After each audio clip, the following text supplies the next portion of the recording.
Okay, so the IT gods have given us the green signals.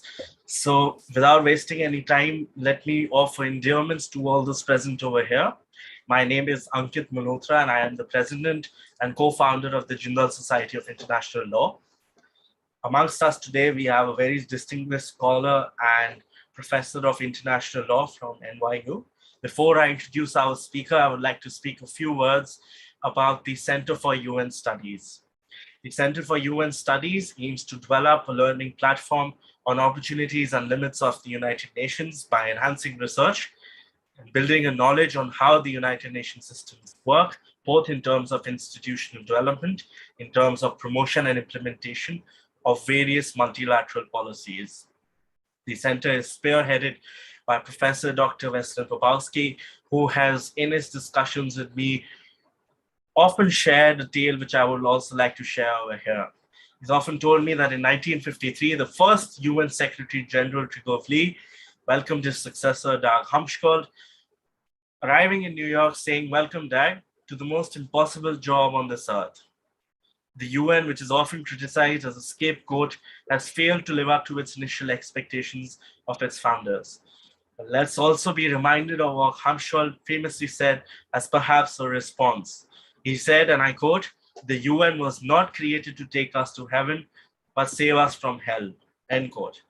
The Center for UN Studies engages in projects studying the history and the traditions, but also takes a transformative approach to research, teaching, and social engagement, having in mind the latest and most cutting-edge dynamic geopolitical technological shifts. The center and its sister is the Jindal Society of International Law, which was created, as we were discussing, in the midst of the pandemic in 2020, and is a quorum of thought-provoking discussions, which is a student-led initiative, yet supported very strongly and appealingly by its professor members. We also have one amongst us today who will be acting as a commentator. We welcome and appreciate Professor Akriti Tripathi, who has very kindly accepted our invitation to act as commentator. Let me also share what the Jindal Society of International Law and Center for UN Studies lecture series of which this lecture is about. This lecture series, which is the lecture series entitled Exploring the Ecosystem of International Law, is building upon the introduction to internationalism and international law by the concluded summer lecture series titled Future of Internationalism and International Law. The fall lecture series endeavors to study the different contours of international law. To assist in the study, the speakers will cover and address their respective areas of expertise based upon their years of research and practice. Given the vast ecosystem and the engagement of international law in it, the Society aims to study the fragmentation and fertilization of the various disciplines in this ecosystem. The lowest common denominator in the fall lecture series is to enhance and provide a deeper understanding of international law through international lawyers. The society for its members is a place to congregate, to discuss, and have thought-provoking discussions, which will be the resultant of its engagement with speakers of eminence and distinguished capability. Our speaker today, who is the author of a book which is critically acclaimed and is entitled The Existing Legal Limits to Security Council Veto Power in the Face of Atrocity Crimes. Upon having a cursory glance in the book and also thoroughly enjoying that, and also preparing for my classes on UN and the law conducted by Professor Popowski, the main argument of the book is that there is a both legal and moral obligation on the permanent members of the United Nations Security Council to refrain from the use of force and of veto in the face of atrocity crimes. Laced through the argument is the implicit imposition that failure to address the question of veto might have an effect of legitimizing humanitarian intervention, which the book accepts to be fundamentally flawed. Yet, the book also covers an implied false multiple choice. This is the outlining the veto in relation to atrocity crimes, which is perhaps the main thesis of the book. The book also covers the unilateral Humanitarian intervention. The international community having its hands tied behind their back and watching helplessly atrocity crimes such as those in Darfur, Syria, and most recently, Afghanistan. The book also postulates that the responsibility to protect doctrine, seen correctly as a replacement for humanitarian intervention, must have some legal context. In the context of atrocity crimes, this legal content implies the responsibility of the permanent members not to veto resolutions on atrocity crimes. As seen specifically in Chapter 58, it is contested that the proposition that the responsibility to protect its legal doctrines is a legal concept. It is fortunately not necessary to do this here because the book puts forward the proposition that the proposition in itself has three concrete legal arguments. Those being that the exercise of the veto in circumstances would be inconsistent with jus cogens norms. The exercise of the veto in circumstances would be contrary to proposed principles of the United Nations. And thirdly, that the exercise of the veto in circumstances would be a breach of specific treaty obligations. I remain grateful to Professor D. Neutrality, who provides an excellent summary of the book and is involved in a symposium of this very excellent book. Before I formally introduce our speaker, let me also share an interesting review which I came across by Richard Gladstone, who's the former founding prosecutor of the ICTY and the ICTR, which is the Tribunal for Rwanda and also Yugoslavia. He said, and I quote, in this book, Professor Jennifer Trahan presents a new major thesis that when permanent members of the Security Council threaten or use their veto power to block measures aimed at preventing or punishing genocide, war crimes, or crimes against humanity, they must be acting contrary to international law. She persuasively argues that the use or threat of the veto in such situations can contravene fundamental norms of international law, key international conventions, and the purpose and principles of the United Nations Charter, and suggests ways to challenge the current state of affairs. Let me also acknowledge the importance of this day. Day prior is the eve of the 9/11 attacks, and is an extremely important day, not only for the United States of America, but humanity at large. Our speaker today is Professor Jennifer Trahan, who is a clinical professor at NYU's Center for Global Affairs, where she directs the concentration in international law and human rights and teaches a variety of courses on international law. She's a prolific scholar, as suggested. She has also authored scores of law review articles and book chapters on the International Criminal Tribunal's crime of aggression. Her book, which we'll be talking about today, Existing Legal Limits to Security Council Veto Power in the Face of Atrocity Crimes, was published in the summer by Cambridge University Press. She holds various positions in the American branch of the International Law Association. She's also recently served as an amicus curiae to the International Criminal Court on the appeal of situations regarding Afghanistan and serves on the Council of Advisors in the application of the Rome Statute to cyber warfare.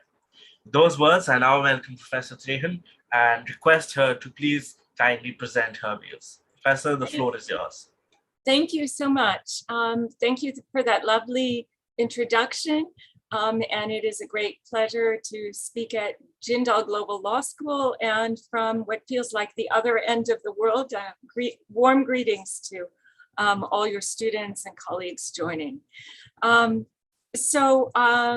I will discuss some of the highlights of the book, not all of the areas, but I will focus really on the veto power, starting with where does this veto power come from and how do we understand it given its origin. Then I will talk specifically about vetoes that have been used while there's ongoing atrocity crime. So the problem I'm writing about. I will then describe the current approach of the UN, which I will call voluntary veto restraint, asking the permanent members voluntarily to restrain their vetoes, which I will argue is not sufficing. And then I will go into my legal arguments that Professor Malhotra just outlined, the three legal arguments that I pose to challenge, to question, is this really how the UN is intended to be functioning? So if we go back to the early drafting of the UN Charter, or what became the UN Charter, we see many of the key negotiations conducted between the US, UK, and Soviet Union. At key ones at Yalta, later at Dumbarton Oaks. And it was the Soviet Union insisting on the veto, but at that point they were calling it the principle of unanimity. And the assumption was that if the permanent members would become the major troop contributing countries to the UN, they should have this extraordinary power. And of course, this is not exactly how it has played out. But there was debate in the negotiations prior to the finalization of the charter that the US and UK took the position, if a country were involved in the situation in question, then it shouldn't have the veto power. And the Soviet Union pushed back and said, no, it must have the veto in all situations under Chapter 7. And then that is what went into the charter. Going to San Francisco, where the negotiations were concluded at the War Memorial Opera House, many other states pushed back, again, questioning why this tremendous power. And there is this famous anecdote that the US delegate said, you can tear up your charter if you don't want this veto power. And of course, leading in, it was thought there would be 4 permanent members, with France a later addition. But I would argue even in 1945, it was not a completely unlimited veto power, because we see it framed in the charter as bound by the UN's purposes and principles. And I'll go into those later. So I would argue it was never fully unlimited. And even in 1945, there were nascent notions of jus cogens. And I will argue that these also inform our understanding of the veto power. Now, all those listening will know there was extensive veto use during the Cold War by both sides related to their spheres of influence.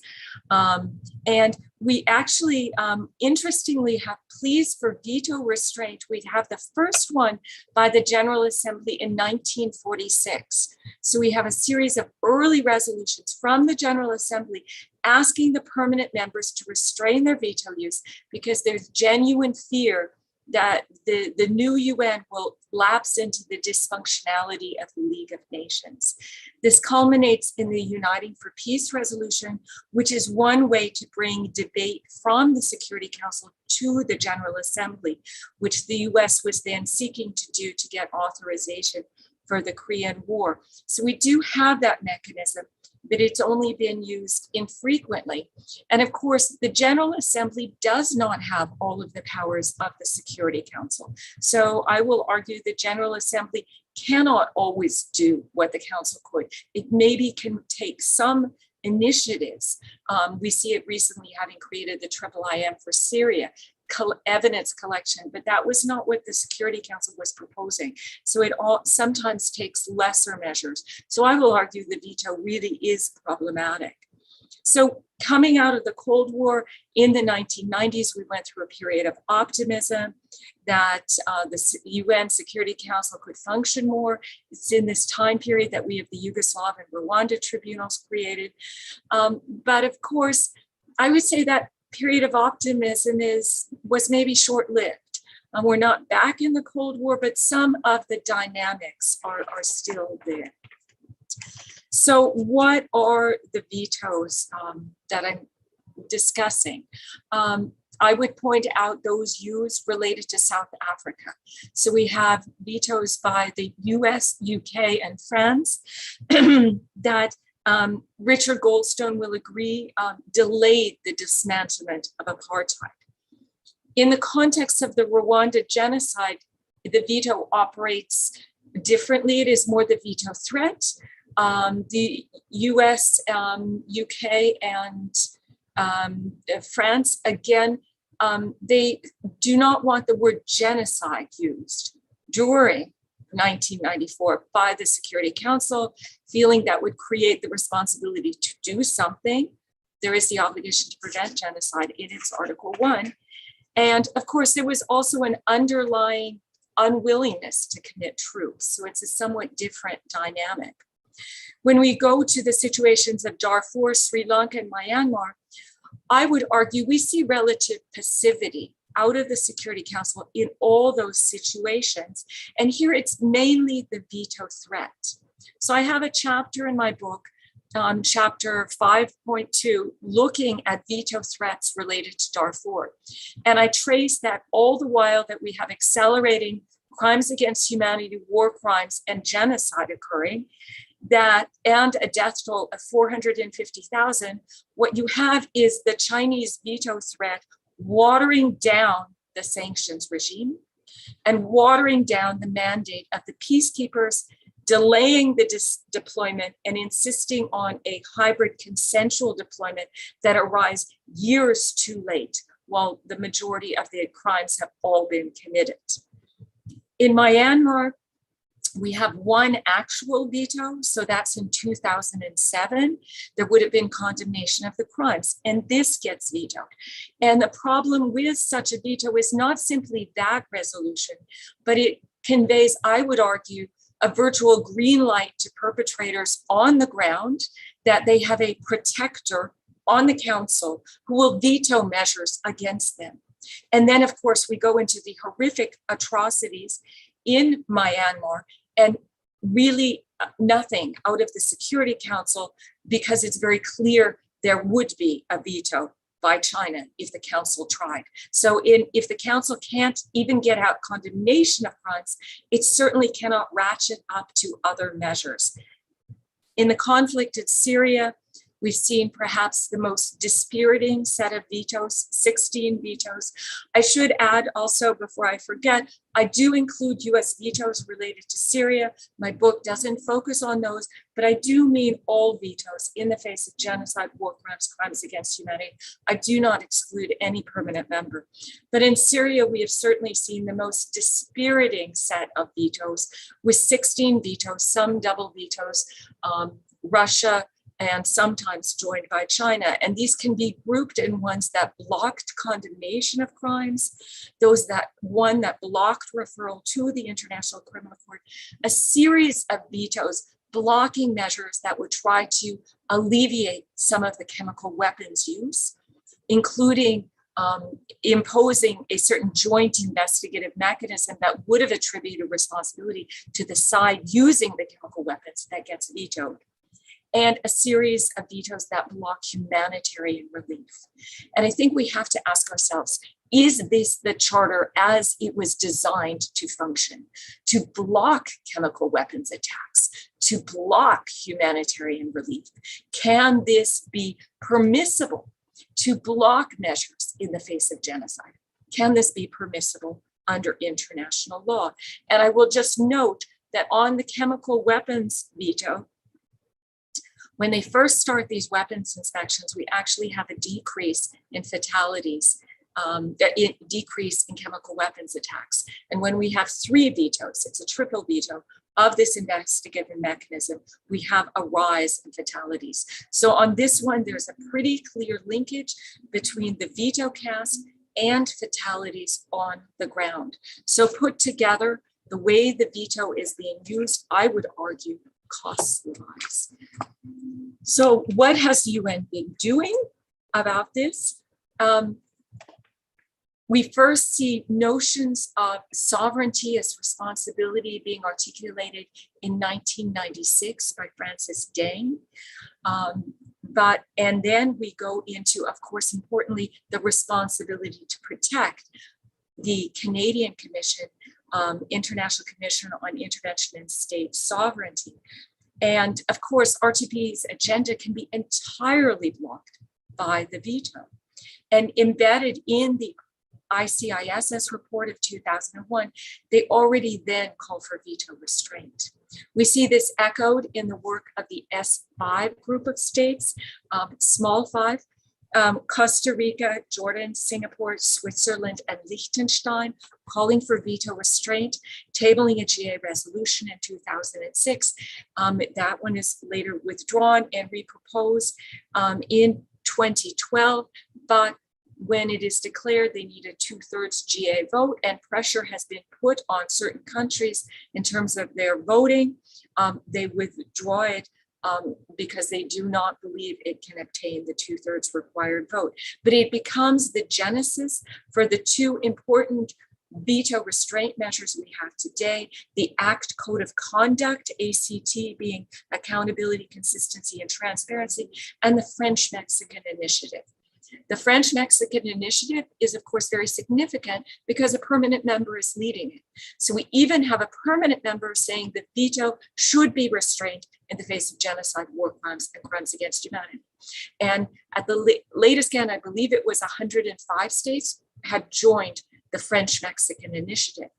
The ACT Code of Conduct is formulated somewhat differently. It calls more generally for Security Council transparency, and then it calls for a positive pledge by all states to vote, not to vote against a credible draft resolution before the Security Council on timely and decisive action to end genocide, war crimes, and crimes against humanity. And I believe it has 122 states parties. There were other veto restraint measures. We have one by a group of known as the elders that had been created by Kofi Annan and Nelson Mandela. These are elder leaders of the UN system saying the veto should not be used in the face of such atrocity crimes.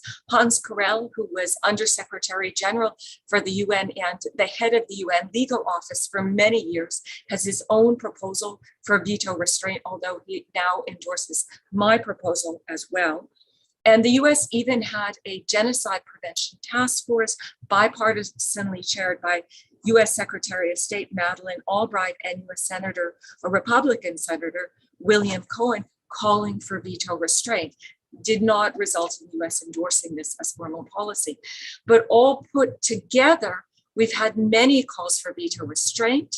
I analyzed their differences in chapter 3 of my book. They differ slightly on which crimes are covered, whether the threat of the veto should also be covered, whether the threat of the crimes, when it is threatened that the crimes are only threatened to be occurring, whether that should be covered, whether an outside body should be a trigger mechanism to declare, yes, the crimes are occurring, we're at serious risk of occurring, whether there should be an explanation by a permanent member casting its veto, and whether some have argued there should be a carve out in states' vital national interests. I would argue against that one for a variety of reasons, and whether there should be a carve out. I read the ACT Code of Conduct formulation said there should be no veto of a credible draft resolution, and that opens a Pandora's box of what is a credible resolution. Also a formulation I would not endorse, or I think there are loopholes in these two words. Put together, despite all the differences, we can say we've had 20 years of calls for veto restraint, actually more than 20 because we have them already in the late 1940s. And then we have had 20 more years of calls for veto restraint in the face of genocide, war crimes, crimes against humanity. And actually 2 permanent members endorse these because in terms of the ACT Code of Conduct, we have both France and the UK joining the Code of Conduct. So that is very significant. But on our negative side, these are soft law documents. So a code of conduct is not purporting to state hard law legal obligations. And the French-Mexican Initiative is coined a policy declaration. So again, not purporting to state hard law. And I think more significantly, 3 of the permanent members do not endorse these initiatives. So when the US, Russia, and China do not endorse voluntary veto restraint, in the end of the day, we don't have veto restraint.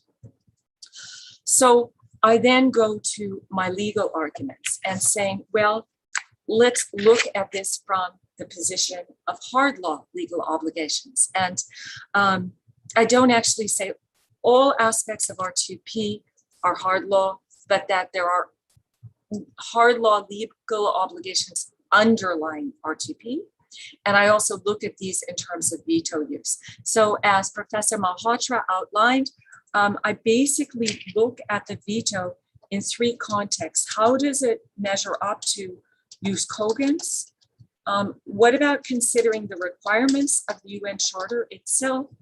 And then I look at certain treaty obligations. And these arguments can be found in chapter 4 of my book. And I phrase these as independent arguments. So if you were to take this to a court, I think each one would be either entirely or pretty much could be phrased as freestanding. You wouldn't need to prevail on all three to press this case. I start by the simple theoretical construct. Of course, the veto is found within the UN Charter. It's found in Article 27.3. So this is the context. We don't see the veto, but it says, no vote by a negative vote by a permanent member. It is there, but the Charter sits in a context of a system of international law. And we talk about jus cogens as the apex of the system. Certainly, the rest of the Charter is also relevant to Article 27.3. And then we also have treaties such as Genocide Convention obligations and Geneva Convention obligations. And hopefully someday we will also have, someday soon, a Crimes Against Humanity treaty as well. And then we could look to that treaty. Currently, it's obviously in the finalization and drafting. I'm going to give maybe the 5-minute version of my legal arguments. They take over 120 pages in my book, so the full articulation can be found in my book. So the first argument focuses on jus cogens. So we say that genocide is a peremptory norm, crimes against humanity, war crimes, at this very highest level of international law, or at least fundamental provisions of international humanitarian law, which would certainly at least cover certain of our war crimes, are at this very highest level. So I have kind of three ways one could articulate what I see as a real inconsistency. If we say these crimes receive the very highest level of protection in that no state can opt out of respect, and no state may commit these crimes, and all states must respect that they are at this highest level, then how can the veto be used so freely to thwart measures to prevent them? So I would argue at minimum, it is an inconsistency between the protection accorded jus cogens and the UN, how the veto is being utilized. More aggressively formulated, in some situations, you could really say the permanent member is facilitating the ongoing commission because they are blocking measures to stop atrocity crimes. And one could also see this formulated in the ILC Articles on the Responsibility of States, Article 41.1, which recognizes a duty of states to cooperate to bring to an end through lawful means any serious breach of an obligation arising under a peremptory norm of general international law. So if they're blocking measures, they're certainly not cooperating to bring to an end serious breaches of peremptory norms. Moving very quickly to the second argument, when we look at the UN Charter, it is framed by certain purposes and principles. And these, importantly, in Articles 1 and 2 of the Charter include respecting international law, respecting human rights, the obligation of good faith, and the obligation to cooperate in matters, international problems of a humanitarian character. I would argue some of our veto use is out of line with all of these obligations. I would also argue that in Article 24.2, we see the Security Council as a whole under the Charter is instructed, it is bound by the UN's purposes and principles.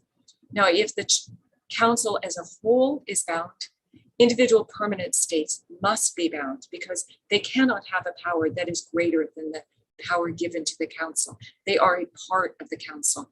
But these purposes and principles are also binding on the permanent members because under the Charter system, these purposes and principles are binding on states. And in the end of the day, the permanent members are states. So they are quite clearly bound. I go into how in the book, how I see the vetoes as not living up to these requirements in more detail. My third series of arguments focuses on treaty obligations of the permanent members. The permanent members are all parties to the 1948 Genocide Convention. They're all parties to the 1949 Geneva Conventions, and certain ones are parties to the additional protocols. So under the Genocide Convention, Article 1, we have an obligation to prevent genocide. In the Bosnia-Serbia case of the ICJ, we see this is triggered not only when genocide is occurring, but already when there is a serious risk of genocide. It is the court articulates this is a due diligence obligation based on a state's position of influence. Well, based on that, I would argue the permanent members have particularly strong positions of influence, often due to their bilateral relations with the country in question, but also by virtue of being permanent members. The ICJ also makes clear in the Bosnia-Serbia case, this is not solely an obligation to prevent genocide in a state's territory, but is an extraterritorial obligation, actually to prevent genocide in other states. And of course, that case was adjudicating the responsibility of Serbia vis-a-vis genocide occurring in Srebrenica in Bosnia at the time of the genocide 1995. Bosnia, the FRY and Bosnia are separate states, and the court makes this very clear. The common Article 1 of the 1949 Geneva Conventions, also found in additional protocols 1 and 3, provides a similar due diligence regime. And we have it articulated in both the Wall and Nicaragua cases of the ICJ, that this also imposes obligations to try to ensure respect for the Geneva Conventions, even vis-a-vis war crimes and IHL violations in another state's territory. So Common Article 1 operates similarly to Article 1 of the Genocide Convention. It is also this due diligence obligation we see in the writings of the ICRC, International Committee for the Red Cross. In my book, I look at what is required of due diligence. And maybe it is difficult. I know there are scholars who write entire books on the concept of due diligence. It's precisely to say what you have to do to exercise due diligence as a state. Well, I would argue that having a veto to stop measures to prevent the crimes is the antithesis of due diligence. So I don't have to try to define due diligence, but when you're blocking chemical weapons inspection, that's the antithesis of due diligence. So this was a short version of my arguments. As mentioned, crimes against humanity don't yet have their own treaty, but I think we can derive similar obligations to prevent them through customary international law, and we do need the conclusion of this treaty. At the end of my book, I call for states to undertake 3 measures that they should first make these legal arguments. And some states have already been making these arguments. And I call for additional states to do so, that the charter matters, that international law matters when we look at these vetoes. And some states have already put this position on record, not that the veto should be reined in as a voluntary matter, but we need to look at it in terms of its legality. So states could make these statements. We already have a number of high-level supporting individuals endorsing my arguments, including Richard Goldstone, who was obviously prosecutor of the Yugoslav and Rwanda tribunals. The second prosecutor, Luis Arbor, has also written on the illegality of the veto in the face of genocide. Former Undersecretary General and Ambassador Hans Corell, former High Commissioner for Human Rights, Navi Pillay, former High Commissioner for Human Rights, Zaid Rad al-Hussein, and a number of very high-level prominent individuals as well, including Lloyd Axworthy, former Minister of Foreign Affairs of Canada, etc., have joined in endorsing these arguments. And states need to take this on. States could also entertain issuing a General Assembly resolution articulating some of these legal responsibilities. States could also consider asking a question to the ICJ on this issue. And a question could be formulated such as, is all veto use while there is ongoing or the serious risk of genocide, crimes against humanity, or war crimes consistent with international law? Put these questions to the International Court of Justice. If you read my book, most of my arguments are made out of using ICJ case law. So it is the case law from the courts, such as in the Bosnia-Serbia decision. We'll be looking for the Gambia-Myanmar case. The case law, initial case law is very, seems going in a positive direction. We'll look for rulings in that case. These can help inform because we're actually not stuck in our 1945 reading of the UN Charter, but we can look at our understanding of jus cogens today, our understanding of the Charter provisions as we read them today, our understanding of treaty obligations, the Genocide Convention, Geneva Conventions, and obligations that we have related to crimes against humanity as we read them today have to be read against this, what is the permanent members seem to see as a completely unquestioning power. And I argue even in 1945, it was not unlimited, but when seen in the context of the remainder of these obligations of our international legal system, certainly should not be unlimited today. And this challenge should be brought. It's been far too long. If we want an effective UN, as we just celebrated the 75th anniversary of the UN system, and we're looking at making it an effective institution, having this kind of logjam of the Security Council, particularly in the face of atrocity crimes, in some of our most difficult situations, is really rendering hollow the promise of never again when it's simply blocked by the veto power. And countries should not allow this to go unchallenged. And legal scholars, I hope, will also take up these arguments and make use of them. So I will end my remarks here and take any questions or discussion. Thank you. Thank you so much, Professor. That was a riveting talk and perhaps quite thought-provoking as well. I'm also appreciative of you for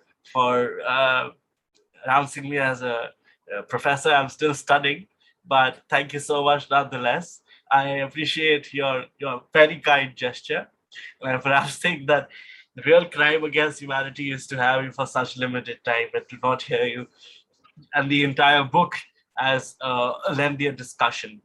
I do have questions in mind as well, but I'd request Professor Tripathi to share her thoughts, and then we open it up to others also to share their views and perspectives and questions. Professor Tripathi. Thank you so much, Professor Trahan. Thank you so much, Ankit. To delve into such, I would say, a convoluted scholarship, which not only is limited to theory, but also has to take due consideration of the real politics that surrounds the inquiry that Professor Trahan has delved into, is not an easy task. What I would very honestly, as a young scholar of international law, would like to bring forth is that when I was going through a lot of reviews and through a preliminary reading of a book, what I observed is that there is a repeated question or a question on loop that has come forth through time and again to increase the accountability of the Security Council. And sadly or ironically, as one would say, we've had enough examples in the past, in the recent past, such as Syria, and even if we go a little further through Rwanda, to tell us that timely action, power without timely action is as ineffective as a judicial system that does not respond to the needs of their subjects, or a timely decision in a judicial dispute. So to look at the scholarship Firstly, there is a general observation that the Security Council cannot be touched upon, or there are no limits. But this very precise legal inquiry that Professor Trahan has done to find justifications in form of genocide, crimes against humanity, and war crimes, and also to bring it in line with the basic, I would say, obligations that have been highlighted under the UN Charter, under Article 24, Clause 2, that the Council has to act in accordance with the purposes and principles of the United Nations. And these principles include principles of justice and international law, promoting and encouraging respect for human rights and good faith. So these three limitations that Professor Trahan has duly justified in her exploration of revisiting the power of veto under the Security Council, I think, despite the limitations that she has so humbly presented before us, very obviously talks about the need for the Security Council to introspect. While I would like to very obviously talk about this observation that a number of scholars also made, to expect an amendment in the power of the Security Council. I don't know if we will be able to achieve that success, but definitely a complementarity with the other members of with the General Assembly taking charge. And in fact, I would like to refer to Dr. Popovsky's scholarship, in fact, that the expansion of the Security Council, especially with in different areas such as climate change and human rights and the like, maybe the focus and the responsibility and the expectations of the Security Council as it exists can be bifurcated, can be delegated with the keen issues that are arising before us. And especially with climate change, especially with the pandemic, issues of security, issues of nationalism that are coming forth before us.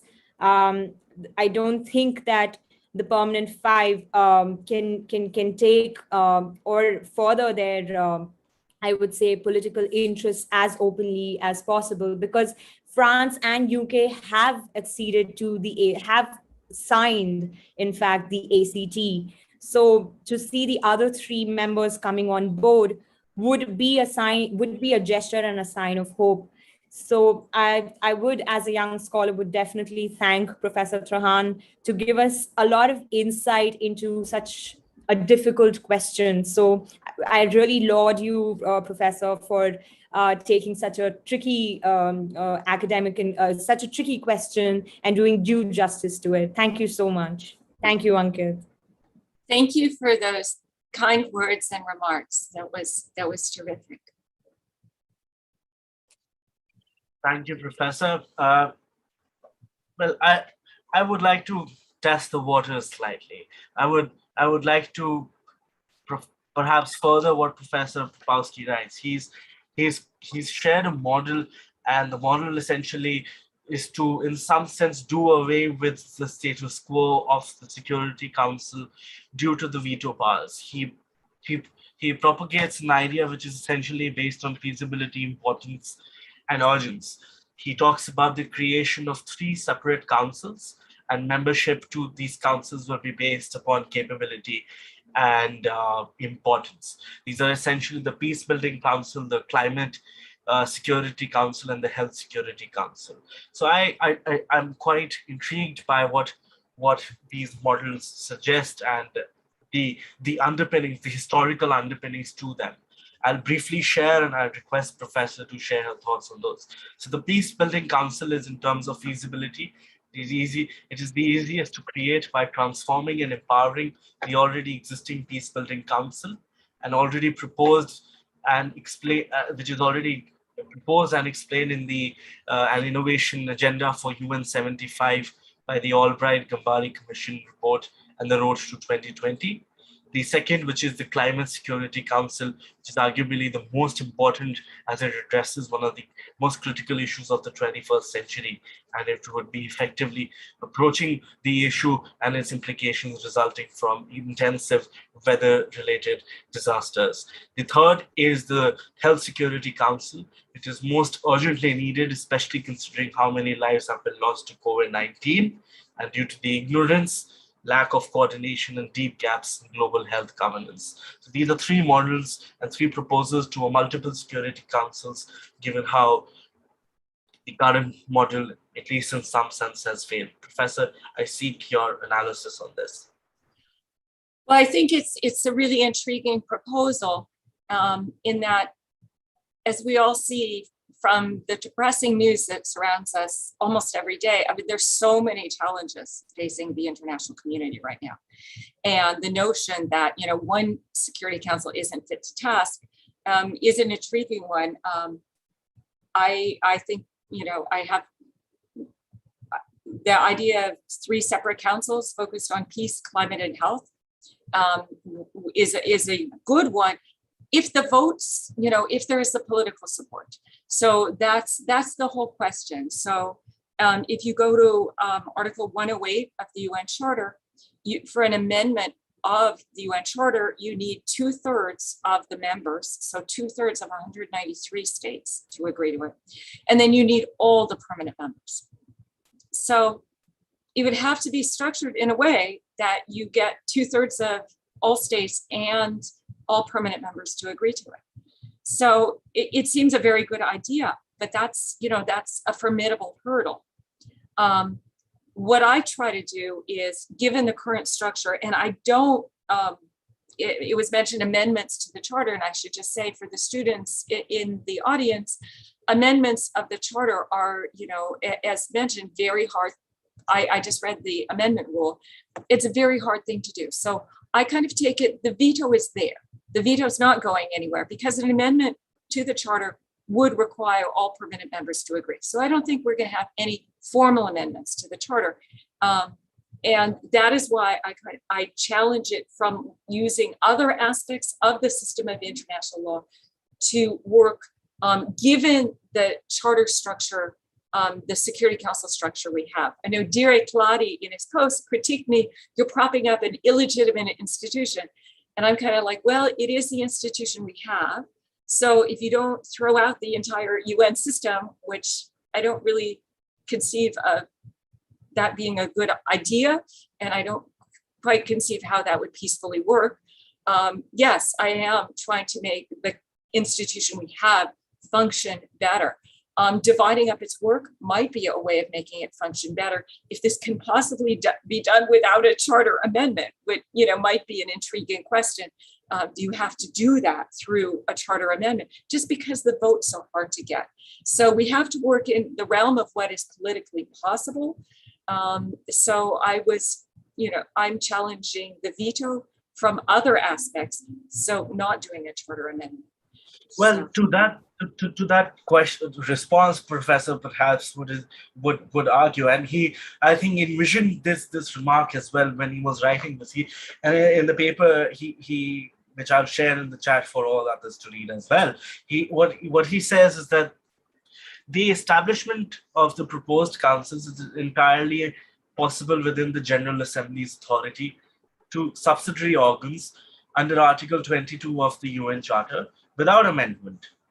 Similarly, the General Assembly can adopt all budgetary decisions needed to support the new council's work. So in some sense, you're completely overriding the current Security Council, and even for budgetary purposes. Professor also talks about Japan as being one of the forefront leaders in this project, and perhaps that would also circumvent their desire to become a part of the current Security Council. So in some sense, you kill two birds with one stone, as in their desire to become a part and in turn be a leader in themselves. So I just thought I should highlight that. There's one question which I would like to read out. It's by Rudra, who's a board member of the society, and she asks, could you speak more on your position on humanitarian intervention. While intervention that is backed by the UN sanction would indeed be ideal in situations where the UNSC is paralyzed by the veto. Would you say that unilateral intervention is preferable to non-action while atrocity crimes are still occurring? So in a sense, perhaps let me add to that, you could also, at least I would like to know more about this, the humanitarian intervention vis-a-vis R2P, which is perhaps a more nuanced version of this based on the agenda of peace, which was groundbreaking in terms of research and setting the agenda essentially for peace. Yeah, thank you for that question. So I do have a chapter on humanitarian intervention and R2P in my book. Chapter 2, I didn't talk about in my main remarks, which focused on the veto, the more directly on the veto arguments. So I guess in my own personal writing, I leave a very narrow potential opening for humanitarian intervention, which I know is not the majority reading. I recognize this. I recognize that most states say that R2P has replaced humanitarian intervention. And simply having been on the ground in Rwanda and visiting mass graves, having been to Srebrenica, I think 6 or 7 times, I still have an opening that if a country could have blocked the Rwanda genocide by seizing the machetes initially, and they had no authorization, I would have said that was the right thing to do. And they could have. They were learning of mass machete shipments into the country early on. They were having these warning signs, and their estimates, it could easily have been blocked. So recognizing the difficulties of our current system, I do leave a narrow opening for humanitarian intervention. Particularly, I distinguish and argue it would not be the ICC crime of aggression, International Criminal Court. I should mention that in writing about the 3 atrocity crimes, I do not mean to minimize the significance of the 4th ICC crime, the crime of aggression. At one point, the US argued the US can't join the ICC. There can't be this crime of aggression. It criminalizes humanitarian intervention. And I think it doesn't, narrowly construed, because I think humanitarian intervention is kind of in a gray area of legality. It's sometimes morally compelling, if not strictly legal. So we kind of come out with something like that. And I argue because the crime of aggression is only criminalized as a manifest charter violation, it wouldn't criminalize humanitarian intervention. So I leave a narrow opening for humanitarian intervention. But if we're going to have it, I think we need much more scholarship, much more agreement on what are the criteria for it. The UK has articulated criteria. Other countries really don't want to go down this framework. They endorse R2P, but R2P is being completely blocked by the veto. So R2P says, yes, the international community has a responsibility, but it only authorizes Pillar 3 use of force when there is a Security Council resolution authorizing it. And that is where we come into the veto. So we don't even need to get into the sticky question of humanitarian intervention if we fix how the veto is being used. Then we don't have to try to get around the charter system in morally compelling cases, because the charter could actually function correctly. So if we fix the veto, then we don't have to get into all this gray area analysis. But that's kind of where we are. So I give a very qualified endorsement to the UK position, that there still is a little bit of potentially humanitarian intervention left post the development of R2P, which I believe is also the French and US theory for the chemical weapon strikes into Syria in response to chemical weapons use. They didn't articulate a legal theory, but the UK has, and the UK and France and the US joined in the same military strikes. So some countries seem to leave a tiny opening. I believe that Denmark does as well. I think we have to recognize the rest of the community is deeply wary of this concept. So I think Global South states, many African states see this R2P and the legacy of colonialism. So they don't see these, white knight, first world countries coming in, but they're deeply suspicious, and we have to recognize. And I think if humanitarian intervention is not well defined. What is bona fide humanitarian intervention? What are the criteria? And Harold Coe actually in his writing has called, he says these need to be defined. I would agree with it, but we don't have most of the community on that approach. So I go back to, well, if we actually fix the veto issue by bringing some challenges, we wouldn't have this blockage that we currently are seeing, which then I have to make these convoluted arguments in a slight defense sometimes of humanitarian intervention, and knowing this is not the majority approach of states. Thank you for that question. I was just scribbling a note since you mentioned Coe, because Coe writes quite profoundly on why international law is abided by, and the thesis of that article is essentially because there remains a stronghold of its binding nature. And I was also seeing one of his discussions with Kande on the use of force and private island sources, which are used specifically for the purposes of interrogation. Right, but anyway, I'm also quite fortunate that you've mentioned the Global South. I'm going to play the devil's advocate over here.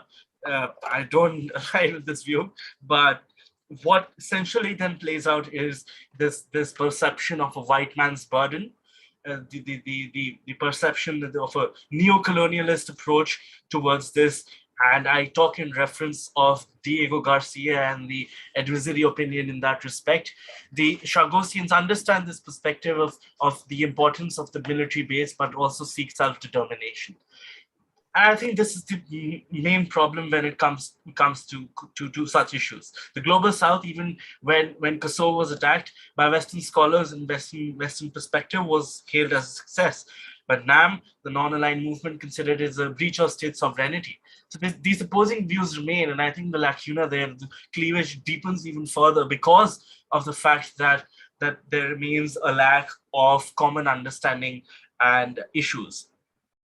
So, but I still feel quite convinced that, at least in the aspect, or at least in the scenario of Diego Garcia, given its importance and also given how aggressively China is moving forward, a military base in some sense is perhaps a necessary evil.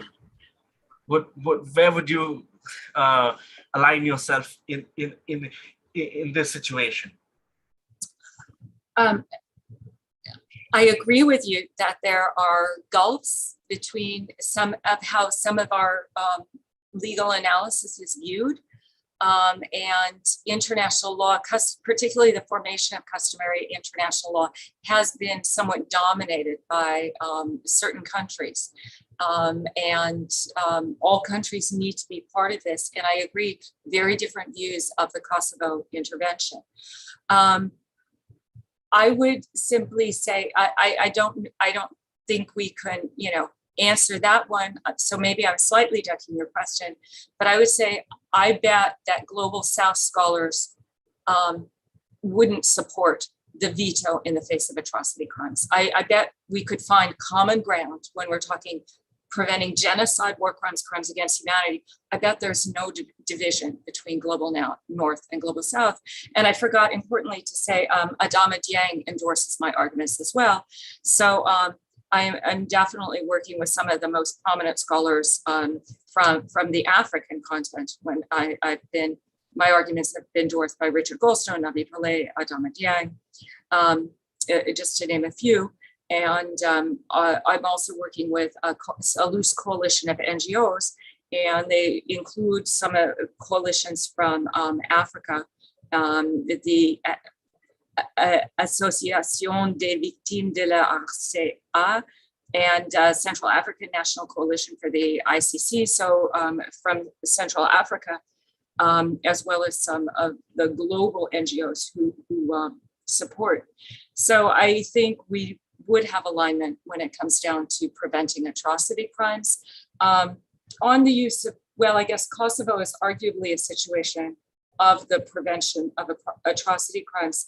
So, but if we never needed to have reached that if we'd had the Security Council working. So the reason that NATO kind of goes outside the charter system, technically, although I would defend NATO's operation in Kosovo as preventing potentially another genocide, following on the heels of Srebrenica and mass atrocities in the former Yugoslavia, NATO actually acts promptly to prevent what seems to be mass ethnic cleansing starting in Kosovo. But they do it somewhat they're through a regional organization, which is certainly preferable to unilateral action. And it's often defended as humanitarian intervention. Sorry, I've lost my train of thought on that one. Oh yes, but we need, why they didn't go to the Security Council for the authorization is they anticipate it would have had a Russian veto, because Russia historically is aligned with Serbia. So if there had been a proposal for forced authorization, Russia would have vetoed. Now, if you don't use your veto in the face of atrocity crimes, which they were certainly at risk, then we don't get to the situation of having to do these convoluted justifications for NATO's intervention, because you could actually have a UN authorized operation to try to prevent the crimes. And I think that is the preferable way to use the UN system and to have the UN system functioning instead of having to try to, how can we rationalize going outside? I again do give a qualified defense to NATO's intervention in Kosovo, which I see on the heels of mass atrocities in the former Yugoslavia. You know, are they going to have it happen yet again? But it's hard to reconcile with the charter framework.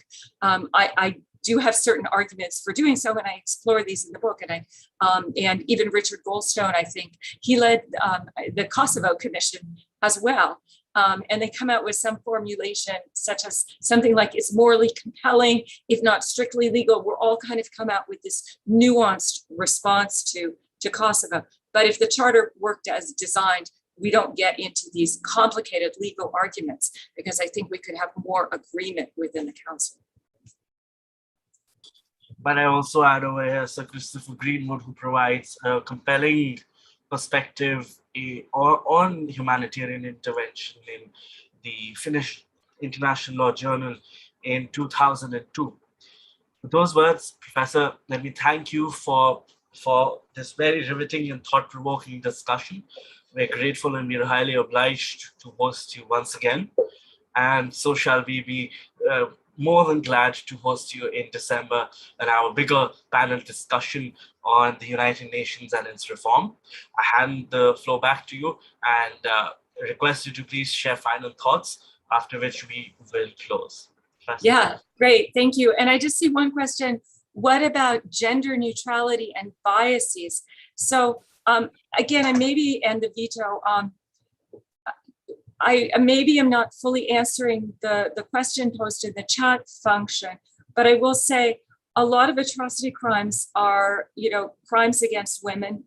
And when we have the veto, it's actually, both genders and all, we don't have to be in a binary gender spectrum. Everyone is suffering. So crimes against women, we've seen horrific mass atrocity crimes in the context of Rwanda genocide, mass use of rape in the context of the wars in the former Yugoslavia. So this veto issue is a gender issue, because the atrocity crimes are tremendously, impacting on women, but also male victims of rape and all others who suffer from this. So it is, I don't particularly analyze the veto from the gender lens, but I would say it is impacting. We do have tremendous impact on women. So my concluding remarks is I hope the young scholars listening to this talk will look at these arguments and will consider writing on these arguments and pushing countries, if you're in such a position, to take up these arguments and look seriously at them and to see which ways you can improve the international legal system, because it's very easy to be critical of the system. And of course, what we need is to make it function better. And I would argue function as designed. Did the framers ever mean the veto would block the prevention of atrocities? I don't think so. We don't have discussion because the charter discussions were, before the Nuremberg Tribunal. So they were before the Tokyo Tribunal, before a field of international justice. So we can't have the direct thoughts of the drafters. Did they mean you can use the veto to block measures to stop atrocities? In other words, use it to allow atrocities to continue. Is that what they meant in designing the charter system? It seems really counterintuitive. So I think it's important to give critical thought to these arguments, to try to advance them, and to try to push NGOs and states into action to take up these kinds of arguments. So I'll end it there. So thank you very much. And I look forward to our broader discussion in December. Thank you so much, Professor. And let me just also add to that period was also coinciding with European efforts, and specifically the European Convention on Human Rights. I mentioned this because I'm actually doing a presentation on that and the efforts made by Winston Churchill, nonetheless, and how he became the founding father of the Council of Europe, which advocated for groundbreaking and quite essentially earth-shattering legislative purposes and intent, while also enjoying life at Chartwell Manor. With those words, I thank everyone else as well who've joined us and become part of our society and our discussions.